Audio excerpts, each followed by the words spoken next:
Welcome back. The Tamil diaspora has shown grave concern about the war and the plight of the displaced civilians over the past 6 months or so. Violent protests, pro-LTTE demonstrations, hunger chains. These are just some of the methods they have used in order to get their message across to Sri Lanka via the international media. Though this has made their motives suspicious in the eyes of many Sri Lankans, there are those of the Tamil diaspora who are eager for a more moderate, apolitical approach to their interactions with the country and its people. I spoke to one such individual, Maya Bastian, during her first visit to Sri Lanka after 10 years. Hi Maya, thanks for joining me on the program. Hi. Okay. Now you've grown up in Toronto, where it's a city that a lot of people know is populated by members of the Tamil diaspora. What has the mood been like there during the past few months with the war in Sri Lanka and now that the war is over?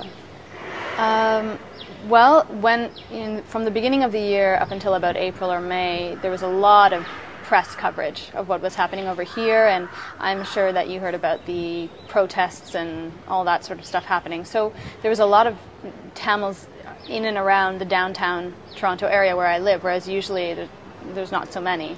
So there was a lot of solidarity, and people were very upset. People were very scared. I don't feel like the press always covered what was happening accurately. I don't know, but it was a frightening time for everybody. Well, you mentioned the protests, and not just in Canada but all over the world. The diaspora has been demonstrating against the government to voice their concerns, but in quite extreme ways. And this in Sri Lanka has caused a bit of a negative view of diaspora members. Do you think there's a way that they could mobilize themselves to carry on maybe a more constructive argument with the government? Well, I think that is the problem, is the mobilization, because I feel from my experience that the diaspora is kind of split, and that there are those that are, obviously, you've seen the pictures in support of the LTTE with the flags and that, but there's a lot of people who aren't, and who don't want, just want peace and some sort of security for the Tamil people in Sri Lanka. So I think that is sort of the main problem. I knew a lot of Tamil people in Canada who did not attend the protests because of those flags and because of that sort of atmosphere.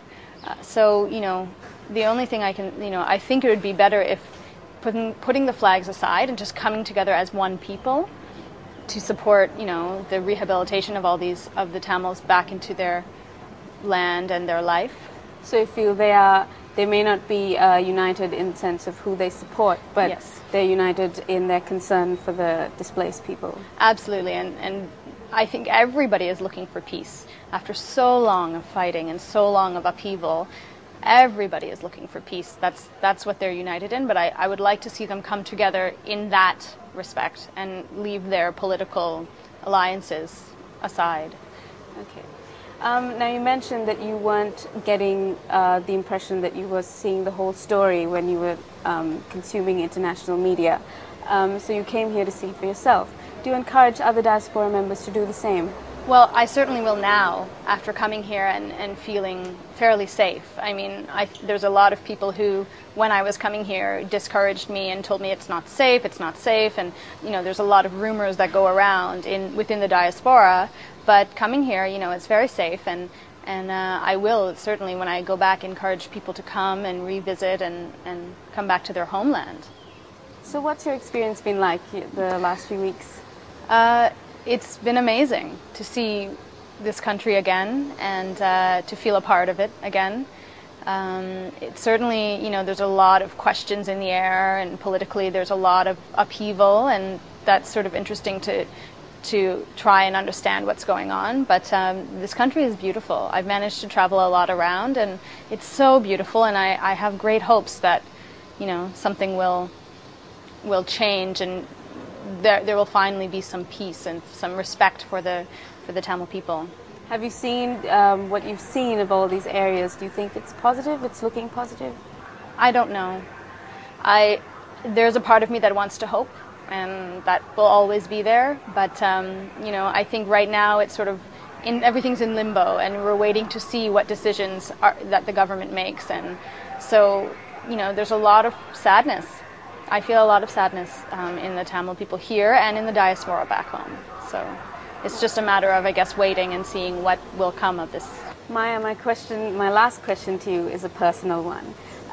Do you think that people like you in the diaspora would eventually consider making Sri Lanka your home again? I would like to. I would like to come and live here. I think there's a lot of opportunity here, and I think it's just a beautiful, beautiful place. We'll see. We shall see what the diaspora feels. I know that there's a lot of nostalgia among the diaspora, Tamil diaspora. They want to come back. They miss their home. A lot of people have said to me, I'd love to go back, but I don't think I ever will. And there's sort of tears in people's eyes when they say that. So, hopefully with some sort of resolution, they can come back, and that's what I guess we'll see in the future. It would be nice, though. It would be very nice. Well, I hope that becomes a reality. Maya's sentiments are indicators of the positive role that the diaspora could play in Sri Lanka's future. It has been nearly 2 months since the war was officially declared over, and as the euphoria settles, it's time to realize that there is much to regain as a country in order to truly be at peace once again. That's all we have for you today. If you have any comments or suggestions, please contact us using the details provided on screen. Until next week, thanks for watching.